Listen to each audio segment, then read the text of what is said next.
Trump was on, I believe, with Sean Hannity, right? I believe this is where this cut is from.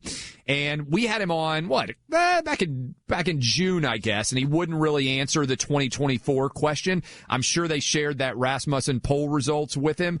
But Trump was asked whether he was willing to say whether he would run for president, and he gave a very Trumpian answer. Play cut 16. So because the campaign finance laws are extremely complicated and unbelievably stupid, I'm actually not allowed to answer that question. Can you believe it? I'd love to answer it.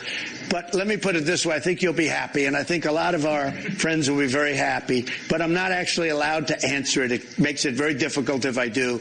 So, people, you're going to be happy because I love this country, and I hate to see what's happening. I got to say, he is, first of all, as we all know, one of the greatest showmen on earth. I mean, just understands how to get the focus of the people, and beyond that, he's got to see what's going on with Joe Biden and the very real buyer's remorse, or voter's remorse, I guess you could say, that's out there right now.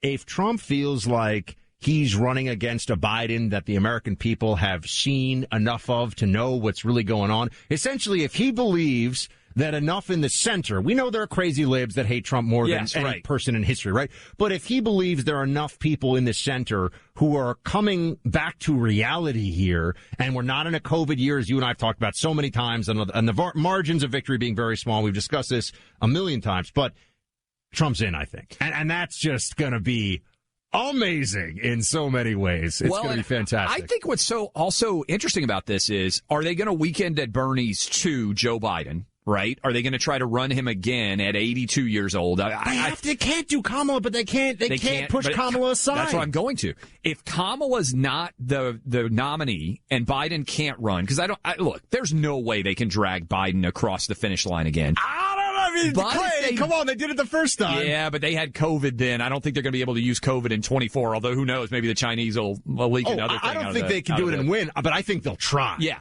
but if they don't, Buck, Kamala Harris, it's racist and sexist if she's not the choice. The point here is the Democrats don't have a very good bench, whereas you can look right now, Republicans, you can say DeSantis, Tim Scott, Mike Pompeo, Trump himself, obviously, Kristi Noem, whether some people like Nikki Haley. Like, there's a roster, I think, of Republican candidates that is far better than anybody out there for the Democrats. I'm just still trying to process. It's a little, the idea that you would even suggest that Kamala Harris wouldn't be the nominee, that just feels racist and sexist. It's racist and sexist. Just even bringing this up. I know. That's the world that we live in. Media Matters is going to be all over you just racist, for bringing this well, they already up. say it. Racist, sexist, Clay Travis. It goes in the racist, sexist pile. I'm arguing they have to put Kamala Harris, who, by the way, nobody's heard of, in over almost a week with this Afghanistan mess.